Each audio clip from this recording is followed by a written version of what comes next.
Good morning everyone.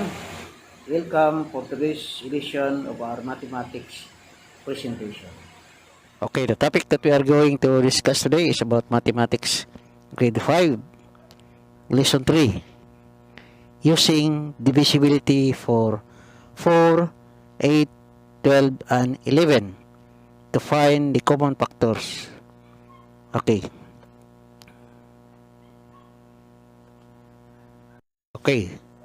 A number is divisible by 4 if the number formed by the last two digits is divisible by 4. Meaning to say, if we are to look at the last two digits of the number, if it is divisible by 4, then the rest of the digits of that number is divisible by 4. So, another definition, another rule is that a number ending with two zeros is always divisible by 4. Meaning to say, if we have numbers ending with two zeros, it is already considered divisible by 4 without doing the actual division. So let's take example number 1, 216. Now 216 has last two digits of 16. So 16 is divisible by 4. What do you mean by divisible? It can be divided exactly without remainder. Therefore, 216 is also divisible by 4. Next number, 924. Last two digits is 24. 24 is also divisible by 4. Therefore, we can say that 924 is also divisible by 4. Next number, 8,632. Last two digits is 32. 32 is divisible by 4. So the rest of the number, which is 8,632, is divisible by 4 even without performing the actual division. Now, next number, 2,200. Now take note that 2,200 has its last two digit is 0. So according to the rule, a number ending with two zeros is always divisible by 4. So automatic, without any further division, any further test, we can say that this number is divisible by 4 because the rule says number ending with two zeros is always divisible by 4. Okay, let's take into the divisibility of number 8. A number is divisible by 8 if the number formed by the last three digits of the number is divisible by 8. Okay, a number ending with 3 zeros is always divisible by 8. So this will be our consideration when we are to look into the divisibility of 8. So let's take on example number 1, 9,328. Now, we will look into the last three digits of the number, 328. Okay, 328, when we divide it by 8, result is 41. Therefore, it is divisible by 8. In the rest of the number, 9,328 is also considered divisible by 8 based on the divisibility rule. Okay, next, 3,432. Again, last three digits will be the number that we are going to test whether it is divisible by 8. So we divide 432 by 8. The result is 54. So 54 is the result, meaning to say 432 is divisible by 8. And it also follows that 3,432, which is the whole digits of that number, is also divisible by 8 based on the rule that we have just read. Okay, next number, 3,184. Last two digit is last three digit is 184. Now, is 184 divisible by 8? So we divide. Yup. 20. Result is 23. Therefore, since 184 is divisible by 8, then 3,184 is also divisible by 8 based on the rule that we have just read. Okay, next number, 1,360. Now, last 3 digit is 360. Is 360 divisible by 8? So, we will try to divide. What will be the result? Result is, you have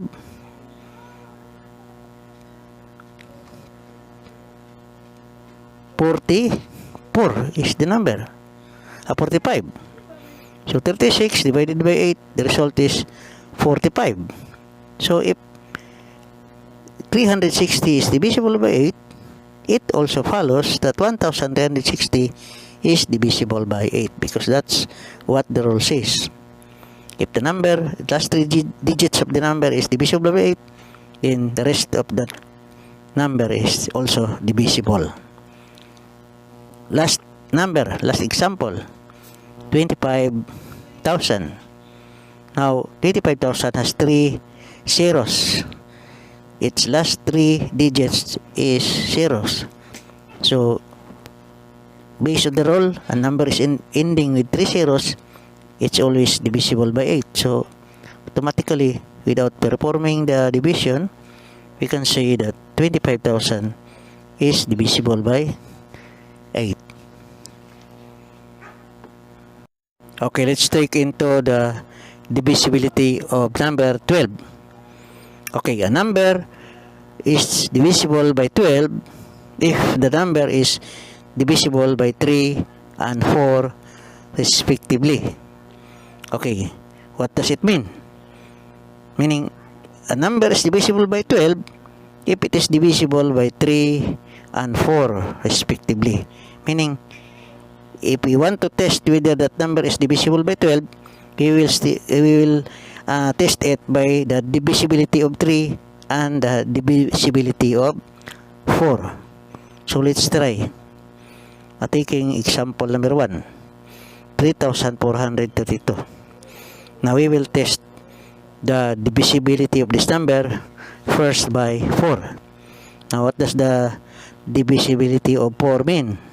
In its rule, okay, last 2 digits will be the bases. So if the last 2 digits is divisible by 4, then the rest of the number is divisible also by 4.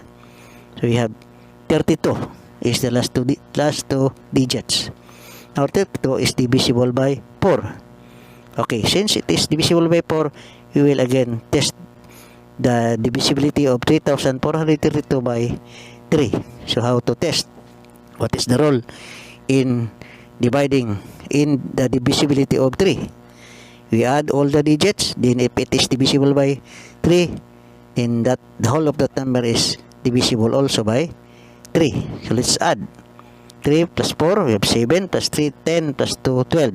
So 12 is divisible by 3. Therefore, the rest of the number is divisible by 3. So we have already proven that 3,432 is divisible by 3 and divisible by 4. Therefore, it is also divisible by 12, because that's what the rule says, as we have read. Next number, we have 9,816. Okay, is it divisible by 4? Last 2 digit is 16. So automatic, this is divisible by 4. Now, is it divisible by 3? So we will add the digits. 9 plus 6, 15 plus 1, 16 plus 8, 24. 24 is divisible by 3. Therefore, we can conclude that 9,816 is also divisible by 12. Okay, next number. We have 973,584. So such a big number. But our basis in getting the divisibility of 4 is that the last 2 digits only. So last 2 digits is 84. 84 can be divided by 4 exactly. The result is 21. So meaning to say 973,584 is divisible by 4. Now let's try its divisibility by 3. So we will add the digits. 8 plus 7, 15, plus 3, 18, plus 5, 23, plus 9, 32, plus 4, 36. So 36 is divisible by 3. So if we are to conclude, the number is divisible by 3 and also divisible by 4, therefore it is also divisible by 12 based on the rule of the divisibility of 12, which says a number is divisible by 12 if the number is divisible by 3 and 4 respectively. So we were able to prove that the three numbers that we have tested is divisible by 3 and divisible by 4, therefore these numbers are divisible by 12. Okay, let's take on the divisibility of 11. A number is divisible by 11 if the difference of the sum of the digits in the odds place and the sum of those in the evens place is 0. So if 0 is the result after subtracting the sum of the odds place and the sum of the evens place, if the result is 0, then that number is divisible by 11. Okay, the rule also says if the difference is divisible by 11, still it is divisible by 11 also. So let's take on the example number 1. So we will first simplify this one. What do you mean by the sum of the digits in the odds places and the sum of those in the evens places? How do we determine, how do we find the evens place and the odds place? So take note that we started number with 1, 2, 3, 4, 5 up to 10s. Okay, so the ones and the third place of the number, okay, third digit, the ones and the third digit is considered as the odds place of the number. So it is sometimes called the alternate. 1, 3, 5, 7, 9. So those places is what we call the odds place of the number. In the alternate of the odd number is the even number. So that it will be easy for you to identify, I color the numbers red for the odds place and blue for the evens place, so that it will be easy for you to identify. Now, according to the rule, the sum of the digits of the odds place minus the sum of those in the evens place. That's what the rule says, the difference of the sum, meaning we will perform the subtraction.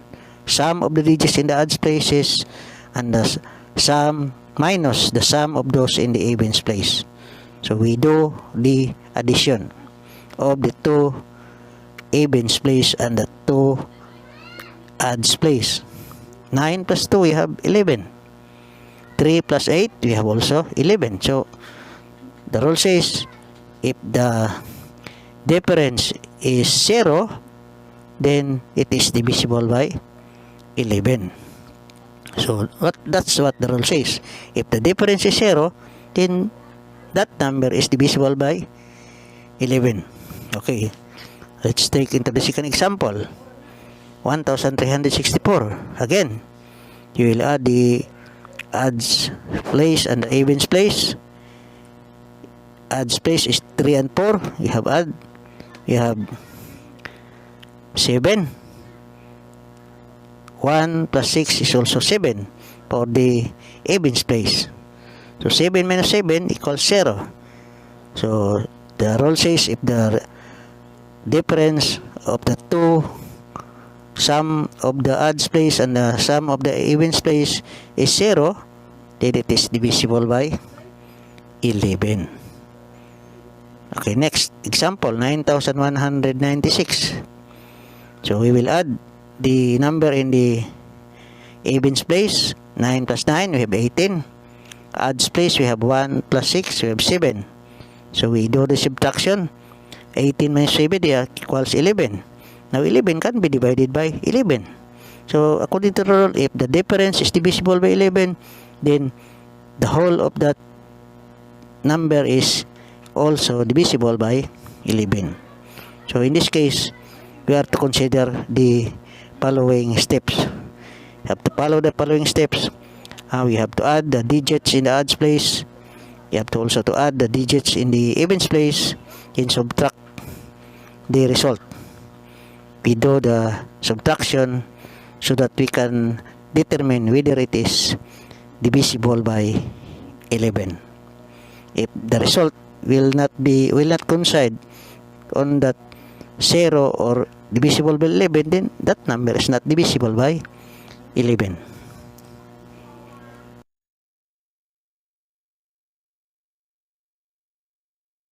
Let's divide numbers by 11. Now this time I will introduce to you another method of dividing numbers by 11. But take note, if you are to do the division of numbers by 11, you have to master the multiplication of 11 by any number.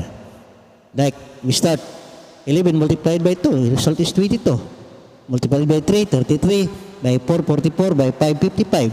Meaning, if you are to multiply 11 by any number, that the number will be doubled. The result will be double number. So we have to take note of that. That in dividing, it will be easy for us to do the multiplication. Okay, let's start. 9 cannot be divided, so we combine the two digits. 93. What number shall we multiply? Take note that result of multiplying the 11 is doubled. So we cannot make it 9, so we have 8 only. So the result is 88. So we will subtract. Result is 5, bring down 2. So we cannot multiply it by 5 because it will be more than 52. So we have only 4. Result is 44. Take note that if we multiply 11 by 4, 44 only. So we subtract. The result is 8. Then bring down 8. So what number will you multiply? So we have 8. Result is 88. So no remainder. Meaning to say that the divisibility of 9,328 that we have in our discussion with the divisibility of 11 is being proven in this division. So, but the way that I use in dividing is different from the one that we are usually doing. So this is one way of showing to you that we can do our division by this method. So that you can easily find the quotient when you divide numbers by 11. Let's go. Next number, 1,364 divided by 11. So, what number? So, we have 1. We have 11. So, we have 2. Bring down 6. Of course, you cannot do it 3. So, you have 2. 11. So, you have 22. So, you have 4. Then bring down 4. So, you have only 44. So, that's how to do the division in my method. That's why I present this to you. You might be thinking of using this one. So I think it is easier than the normal way of dividing numbers. So we have 9,196 divided by 11. So what will be multiplied to 11? So you have only 8. So we have 88. We subtract. We have 3. And you have 9. We could not make it 4, so we have only 3. So you have 33. So what is left? 6. Bring down 6. We have 6. We have 66. So 0. So we were able to have our quotient by doing the method I had been introducing to you today. So this is the way that I use to divide numbers by 11. And I find it easier than the normal way of dividing. Thank you for subscribing my channel. Do not forget to hit the notification bell so that you will be notified for the next videos that I will be uploading. Thank you once again and God bless us all.